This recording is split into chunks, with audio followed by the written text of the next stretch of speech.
po guys, so good morning po sa ating lahat guys. At yan po yung ating pong labas po ng ating pong bahay guys. Umaambo na naman po dito guys.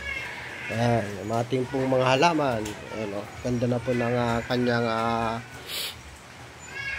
pagkabuhay guys. Kasi tinanggal po natin yung mga sira niya. At yan, maganda na po yung ganyang kulay. Hindi po gaya dati noon. Ayan, medyo yung isa po guys, namatay po yung isang aloe vera po natin, hindi ko alam. Pero ito nabuhay naman, ayos naman. Ayan yung ating pong mga tanim. Ayan guys, ayos na ayos po yan. At ayan, at pag hindi po nakuhulan at ayusin po natin yan. Ayan guys. Magandang umaga po, good morning po sa ating lahat. Balik po tayo dito sa bahay. At ayan po yung aking pong misis, naghahanda na po ng pangumagahan po natin. Nagluluto po siya ayan ayan, luluto po siya ng pangumagahan po namin. Ayan po yung aking din mga gamot guys na kasi nagkasakit po tayo. Kaya ayan, kakapi po ako ngayong umaga. Shoutout po sa ating lahat. Ayan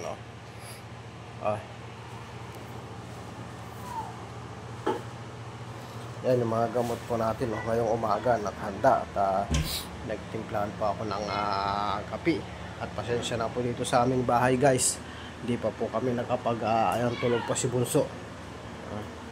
Hindi po kami nakapaglinis. Kaya ganyan po, medyo makalat pa. Yan, shoutout po sa ating lahat. Luluto po siya ng tignan natin kung anong luluto niya. Ay, papainit ng tubig. Ayan at ayan guys.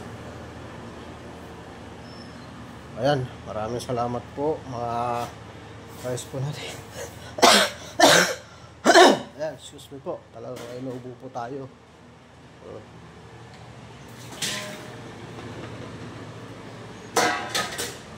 Yan, saka naglalaban na rin siya guys. Bakit may tunog? Wala naman tubig. Naglaba pa ilaan. Kaya pa agununin. Ayun yung agununin. Ay, kala ko tumutunog. Ito pala ang tumutunog guys. Yung pag-umusok para hindi po mainit dito po sa loob ng bahay. Kaya pinalagyan ko po ng ganyan Yan, yung anong ibig, yan? Ano, may hose palabas. Para hindi siya makulog ng init dito sa bahay. Yan, maraming salamat. Magandang umaga po sa ating lahat guys. Pasensya na po at hindi po tayo nakapagla-live kasi ito nga po,